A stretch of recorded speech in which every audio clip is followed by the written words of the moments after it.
আজানের পরে আকাশের দিকে তাকিয়ে আপনি একটা দোয়া পড়েন, আল্লাহ আপনার 8টি জান্নাতের দরজা খুলে দেবে। আপনার জন্য আল্লাহর 8টা জান্নাতের দরজা খুলে দেওয়া হবে যদি আপনি আজানের পরে আকাশের দিকে তাকিয়ে এই দোয়াটা পড়তে পারেন। অনেকে আমরা আজানের জবাব দেই না বা দিতে চাই না, এটি অনুচিত কাজ। আজানের জবাব দিবেন, আজানের জবাব দেওয়া এটি ওয়াজিব। আপনি যদি জবাব না দেন তাহলে ওয়াজিব তরকের গুনাহ করবেন। আর আকাশের দিকে তাকিয়ে আজানের পরে একটি দোয়া পড়তে পারলে নবীজি বলেন আল্লাহ তাআলা তার জন্য 8টা জান্নাতের দরজা খুলে দিবেন।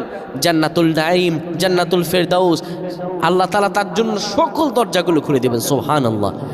আজানের পরে আকাশের দিকে তাকিয়ে আপনি যদি এই দোয়াটা পড়তে পারেন, দোয়াটা হলো আশহাদু আল্লা ইলাহা ইল্লাল্লাহু ওয়াহদাহু লা শারীকা লাহু ওয়া আশহাদু আন্না মুহাম্মাদান আবদুল্লাহি ওয়া রাসূলুহু।